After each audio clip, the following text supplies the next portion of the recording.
Le Deschamps Ball doit cesser immédiatement.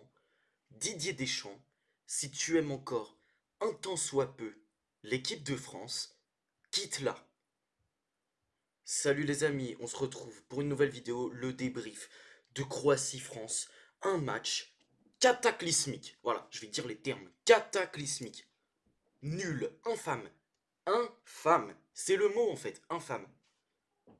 J'ai rarement vu une équipe de France aussi faible, défensivement, au milieu de terrain. Mais le milieu de terrain, mais il est à pleurer en fait. Il est à pleurer. Il est à pleurer. Manuel Ugarte, en termes de créativité, bench tous les joueurs de l'équipe de France au milieu de terrain, je le dis.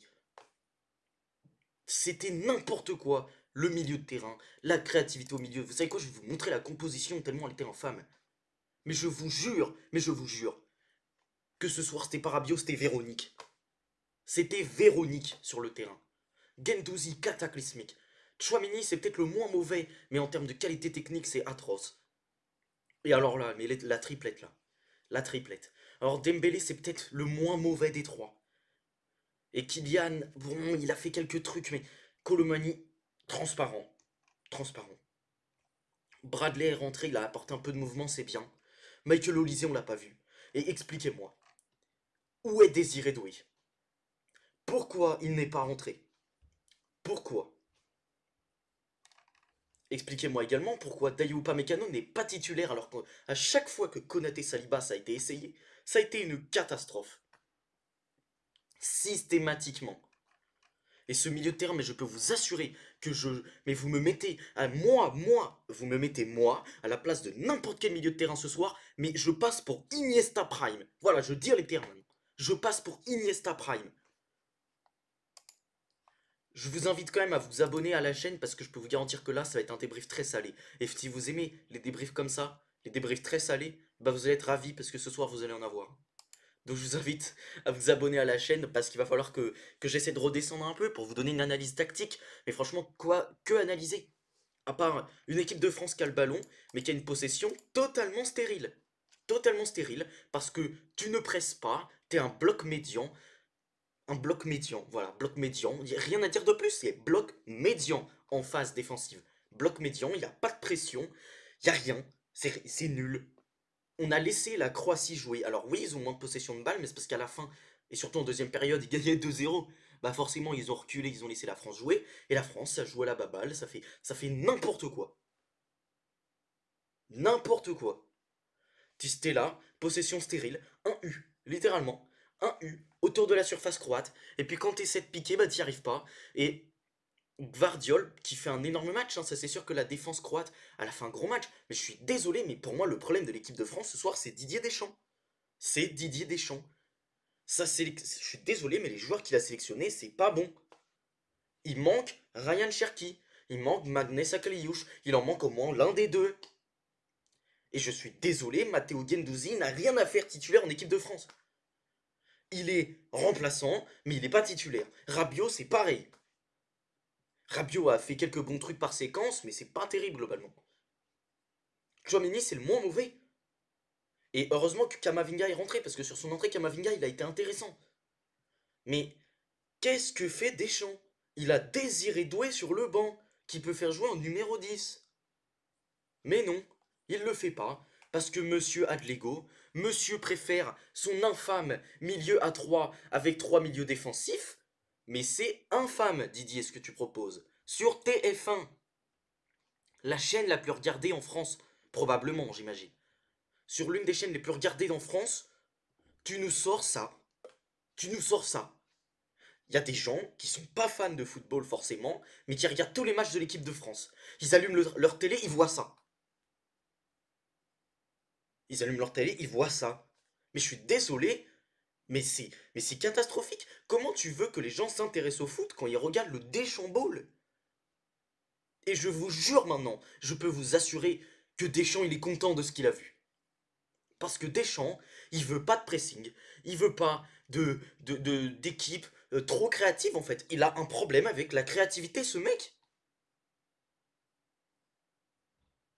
Deschamps, c'est nul à voir jouer, c'est moche, ça fonctionne pas parce que vous pouvez me dire, oui, mais c'est moche, mais ça gagne. 2018, c'est pas forcément ultra beau, mais ça gagne. 2022, on gagne pas, mais on va quand même en finale. On gagne également une Ligue des Nations. C'était pas beau, mais ça a marché. Là, c'est pas beau et ça marche pas. C'est pas beau et c'est nul. Mais alors, au moins, si on perd, mais propose un football intéressant. Parce que, hormis le fait qu'au milieu de terrain, on peut dire que le vivier soit pas terrible. Et encore, tu as Ryan Cherki, tu as Désiré Doué, tu as Magnès Sakliouche au milieu de terrain. Donc déjà, c'est... Alors, j'allais dire un gros mot, mais ma vidéo va être strikée si je le dis, mais vous avez très bien compris. C'est se moquer du monde de dire que le milieu de terrain est trop faible. Parce que je suis désolé, il y en a qui vont ressortir cet argument sur Twitter. On a un beau vivier de talent. C'est juste que Didier Deschamps fait n'importe quoi avec.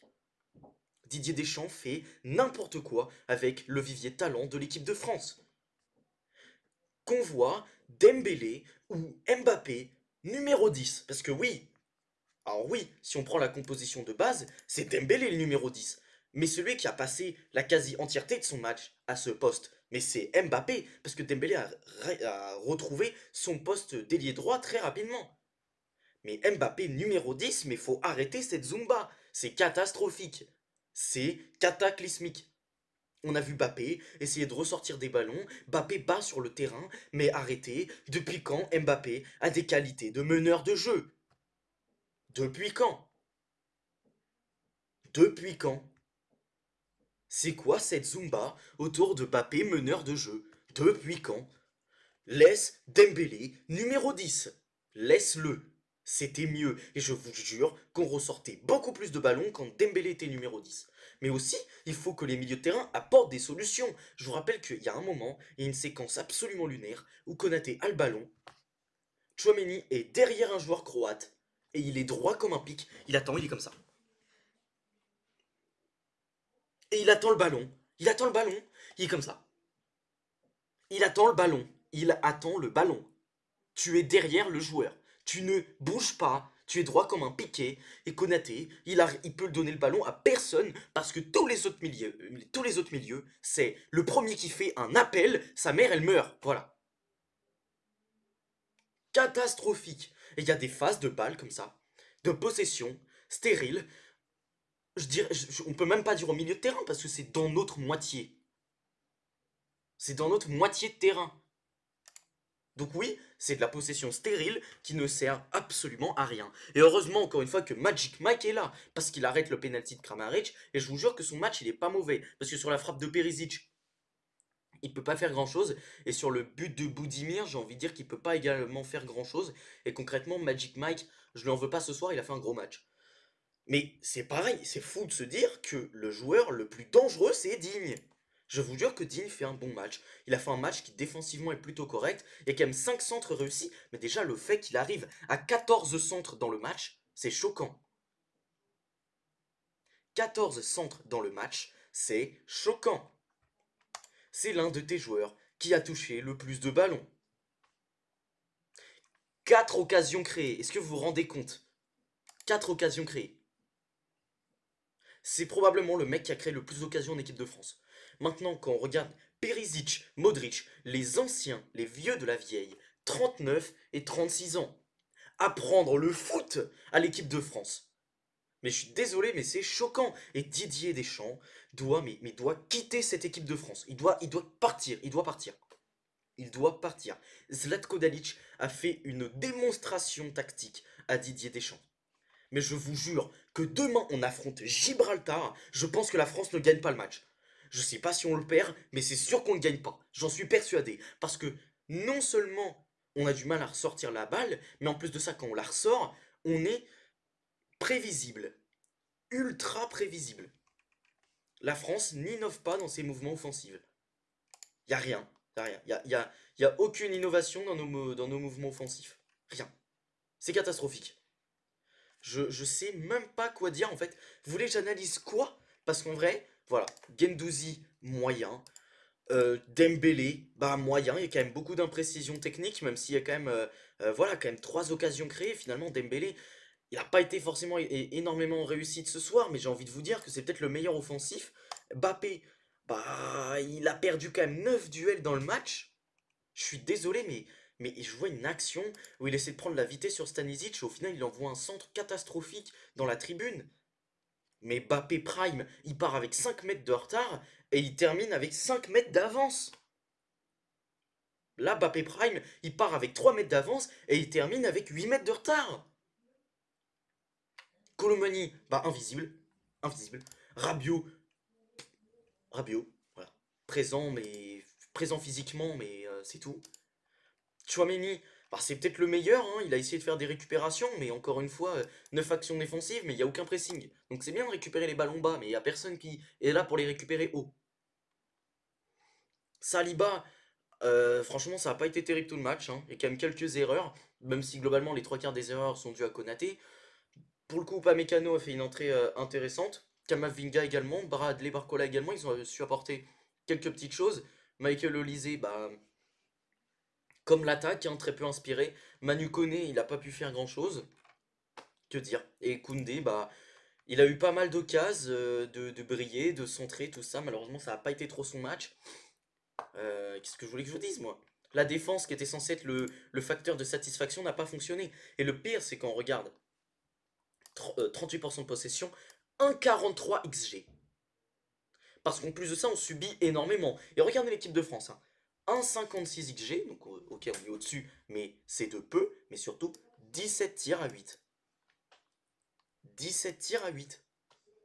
En 17 tirs, on a quasiment le même nombre d'XG que la Croatie.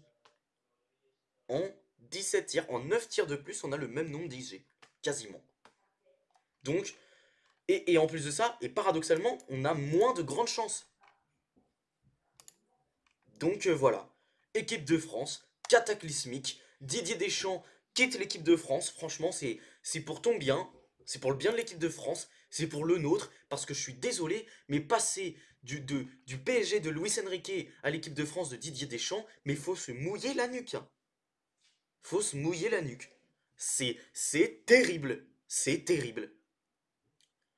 Les amis, ce débrief est terminé, il va pas durer plus longtemps parce que franchement il n'y a pas grand chose à dire de plus à part que cette équipe de France a perdu tous ses duels, s'est fait battre sur tous les seconds ballons, s'est fait battre au pressing, s'est fait battre dans l'intensité, s'est fait battre sur tous les domaines en fait. Dans tous les domaines, la Croatie a été au-dessus de nous. Hormis sur la possession, ah bah oui, là, alors là, la possession stérile, la passe à 10, alors là on a été bon dans le domaine. Voilà, donc ce débrief est terminé, j'espère qu'il vous aura plu, si c'est le cas n'hésitez pas à liker la vidéo mais également à commenter cette vidéo pour me donner vous votre avis sur ce match de l'équipe de France que j'ai trouvé cataclysmique, ça vous l'avez bien compris.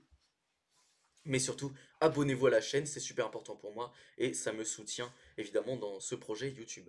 Sur ce, salut les amis, à la prochaine.